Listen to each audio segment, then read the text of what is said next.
So after trying Fomapan medium format black and white film for some portraits in my recent video, which will be linked down below, and really enjoying it, I really wanted to try out a different black and white stock, and this time I wanted to try one on 35mm.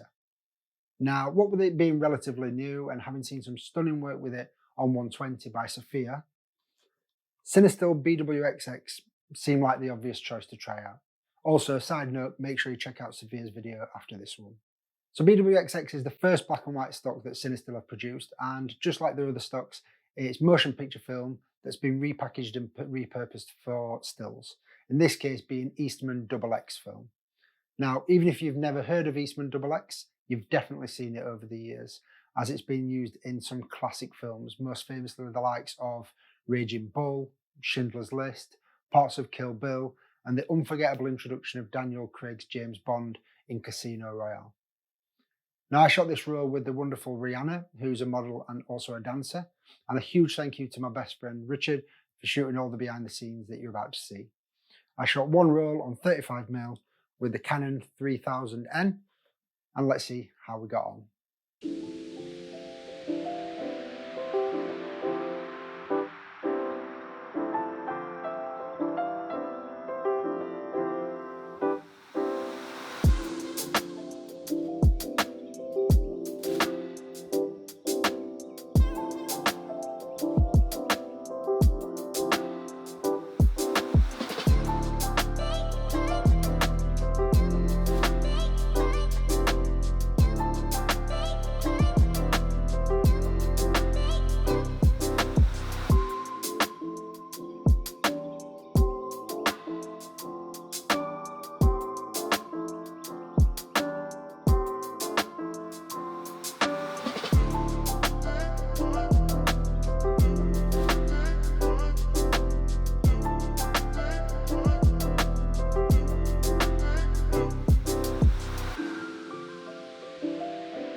So I'm really happy with the results that I got from this roll, especially for the first time trying this film stock.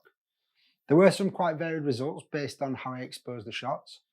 I was definitely really impressed with it though, and I really like the contrast that it produces, whilst also having more than manageable grain.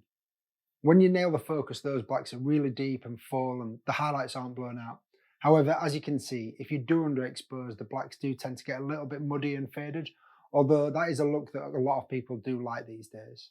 The midtones are also dealt with really well, and although you can tell that this, along with the crisp and almost punchy contrast, contribute to the great images that this film stock can produce, it's almost like there's something that I can't quite put my finger on. There's just something about the images it produces that I really like, and that's not just the images that I produced, but other images that I've seen shot on this stock by other people as well. I am really tempted to try BWXX on 120. However, me personally, I'm still quite inconsistent when it comes to being able to expose well for medium format. And so what I might do is wait until I've invested in a light meter beforehand to ensure that I make the most of it and get those exposures as good as I can. I really hope that you've enjoyed this look at this fantastic little film stock. The only one that I've got left to try in CineStill selection is their daytime colour stock, which is CineStill 50D. Definitely want to try that soon. I want to try that, I think, on some daytime street photography, see how I get on with it. Let me know down in the comments if you've shot with 50D, if you've shot with BWXX or 800T. Let me know which you like, how you found using them, what images do you like seeing from them. Other than that, as always, like, share, subscribe, do all of those things. And as always, I'll see you in the next video.